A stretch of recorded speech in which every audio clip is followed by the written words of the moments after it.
Kembali lagi di channel BD TV yang cacamnian, DPRD versus Satpol PP.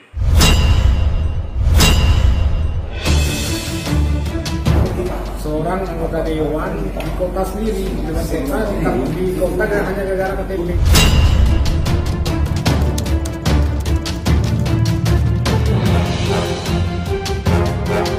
Sudah dewan kota tidak terima.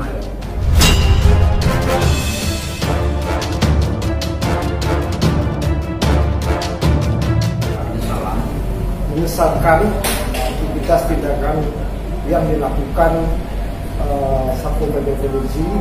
Terus apa urusannya? Jadi faktanya begini.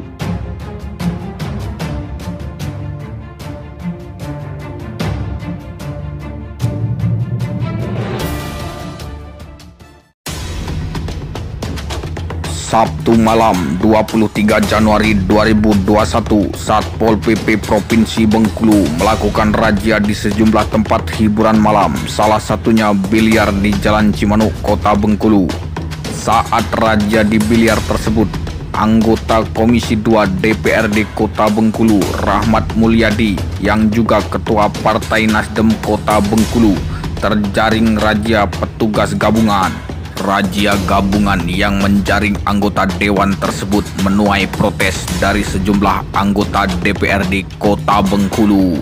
Berikut pernyataan protes sejumlah anggota dewan Kota Bengkulu terkait razia tersebut.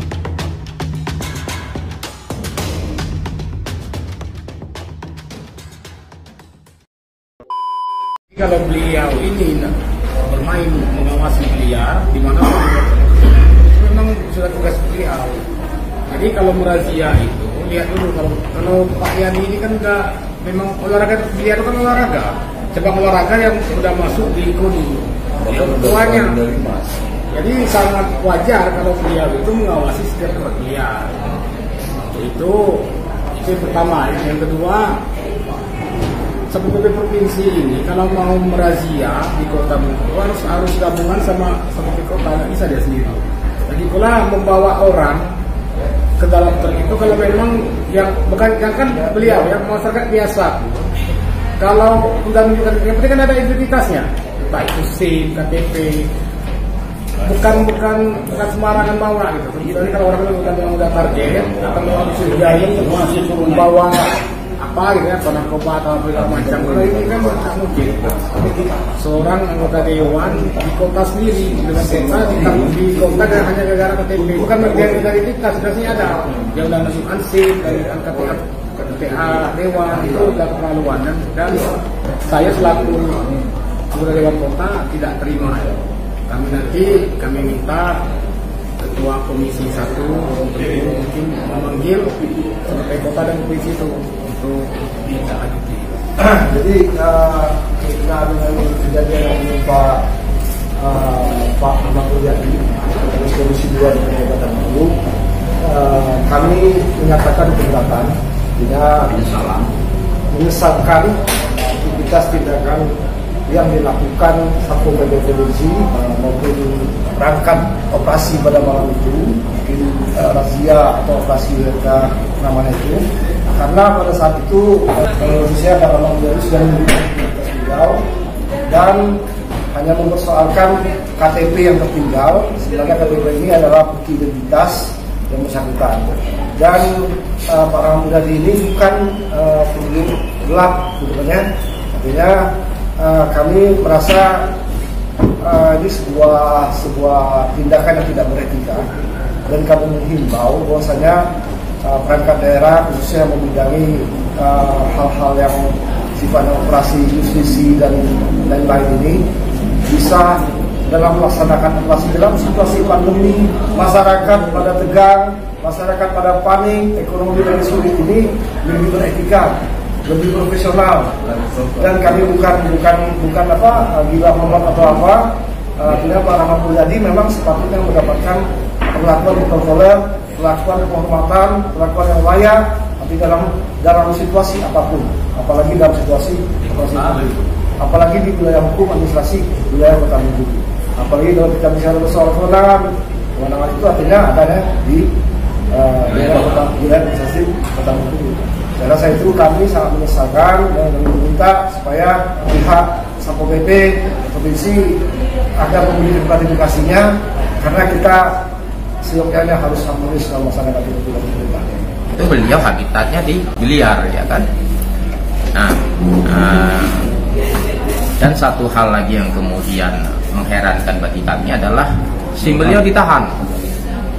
SIM beliau ditahan, apa kewenangan Satpol PP kemudian menahan SIM beliau?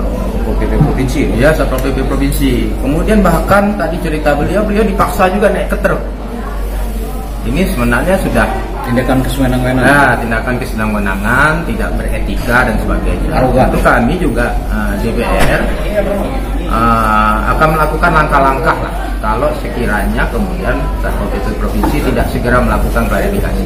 Ya, kami akan menggunakan seluruh kewenangan kami, ya, yang melekat di DPRD Kota Bengkulu ini untuk melakukan tindakan-tindakan baik, tindakan hukum maupun tindakan-tindakan yang menjadi prosedur, ya, bagi DPRD Kota Bengkulu.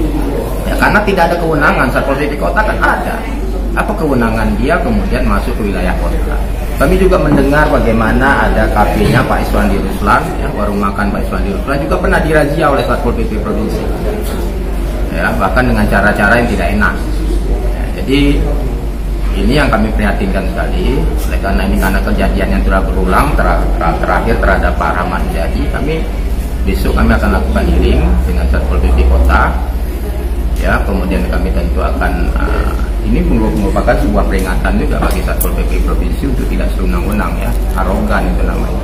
Ya, kita hearing dulu dengan Satpol PP Kota. Seperti apa kewenangan-kewenangan yang ada, tapi di pandangan kami seluruh kabupaten kota itu punya Satpol PP, punya kewenangan di wilayah masing-masing. Satpol PP provinsi ini aneh, jadi, dan cara mereka juga tidak beretika Dan tidak berkoordinasi dengan Satpol PP Kota. Ya, tidak berkoordinasi. Tadi satu hal yang menjadi catatan bagi kami adalah, yang pertama adalah ditahannya SIM Pak Rahmat Mulyadi, yang kedua adalah dipaksanya Pak Rahmat Mulyadi naik ke truk. Nah, ini ada apa ya? Ini keterlaluan. Ya, udah kelewatan. Jadi DPRD Kota, karena beliau juga anggota DPRD Kota Bengkulu, ya, secara legal beliau memang ketua Biliar, sehingga habitat beliau di sana. Jadi tidak ada alasan bahwa kemudian melarang beliau untuk tidak di habitatnya. Kemudian memaksa beliau naik ke truk, kemudian memaksa beliau untuk menyerahkan SIM-nya, dan sampai hari ini masih ditahan, ya? Masih ditahan. Nah, ini kewenangan untuk menahan SIM itu apa dasar hukumnya? Ya, karena yang berhak menahan itu adalah pengadilan. Ya. Jadi tentu ini menyakitkan bagi kami. Karena tentu sekali lagi saya katakan, kami tentu akan melakukan tindakan-tindakan prosedural, dan kami akan lakukan seluruh kemampuan kami, kewenangan menyangkut kami untuk melakukan tindakan-tindakan yang secara hukum itu sah. Sementara itu, Rahmat Mulyadi saat dihubungi via telepon enggan berkomentar. Ketua Partai Nasdem Kota Bengkulu ini menolak diwawancarai terkait masalah ini. Di sisi lain, Kasatpol PP Provinsi Bengkulu, Murlin Hanizar, membantah tudingan DPRD Kota Bengkulu dan menyampaikan pernyataan yang mengejutkan. Murlin menegaskan bahwa razia Sabtu malam itu merupakan giat polisi militer TNI Angkatan Darat yang melibatkan tim gabungan polisi militer Angkatan Laut, Polda Bengkulu, dan Satpol PP Provinsi Bengkulu. Berikut pernyataan Murlin Hanizar saat dihubungi wartawan via telepon. Assalamualaikum. Salam, apa Ben? Woi, Dang tuh ada rap di DPRD itu. Katanya Satpol PP nangkap ini anggota dewan di lokasi biliar. Terus apa urusannya? Ya, konfirmasi. Jadi gini, aku jelaskan ya. Iya, Dang. Itu operasi resmi polisi militer. Penanggung jawab operasi komandan polisi militer dan Denpom. Iya, Ya, yang dilibat itu POM Angkatan Laut, Propam, Propam Polda ya, Iya. Propos, Iya. dengan Pol PP Provinsi. Jadi penanggung jawab operasi apapun itu Komandan CPM. Satpol itu bagian. Oh, jadi giatnya itu di giat POM ya, Dang? Iyo. Jadi faktanya begini. Ya, silakan statement itu keluar dari Danenpom. Tapi begini. Kami geliat operasi itu jam 11 mulai. Jam 11 lewat mulai. Oh, 11 malam. Titik pertama Golden, yo. Keliling mana-mana baru ke situ. Itulah jam 12. Oh, jam 12 malam. Iya, Itu surat kapan edaran itu, Dang? wali kota malam minggu. Malam minggu. Surat edaran wali kota jam berapa coba? Jam Keramaian. 10 malam. Nah, benar apa enggak? Salah satu ya pertama ya. Yang kedua dia tuh tidak bawa KTP. Adanya foto KTP yang di HP. Kira-kira secara hukum gimana? Iya. Nah, silakan kau konfirmasi dengan Komandan POM. Tadi udah aku telepon. Kelak kalau tidak benar konferensi pers diserang balik, kelak diperiksa dia. Iya. Tapi yang dikasihnya itu benar kata SIM-nya yang ditahan itu. Ya, Dang? Ya SIM. Dia kasih suruh SIM karena kami akan bawa ke PM nanti diproses di situ, akan diberikan pembinaan sama dengan masyarakat lain. Itu kan wajib. Apa namanya tuh ini apa? Kalau razia nengok identitas, entah orang ini gelap, entah dicari aparat hukum, daftar yang di DPO, entah buronan teroris, tidak tahu gitu. Iya, Dang. Tidak tahu itu tuh DPR. Nah, jadi jangan sampai salah, silakan konfirmasi Komandan PM. Dia lah, Iko juga lah, emosian tadi. Saya periksa nanti Bang. Gitu. Karena komandan operasi itu Komandan PM. Oh, yang operasi itu PM ya? Iya, kita diajak, diminta, dilibatkan. Gitu. Penanggung jawab operasi dan Denpom. Kami itu membantu. Kalau terkait legalitas, berarti waktu malam itu bukan Satpol. Gitu, ya Satpol, tetapi bagian dari operasi itu. Jadi tugas Satpol bagi warga sipil, Satpol yang menangani. Dia masih untung. Dengan kami, dia berterima kasih nih dengan aku, dengan komandan. Terima kasih Pak Ida, itu minta tolong nih Pak, saya ini ketua anggota dewan, ketua ini Popsi apa biliar, ini kebetulan ini KTP, tinggal waktu apa gitu, ya silakan Pak Ida, kami naikkan ke truk, menghargai dia.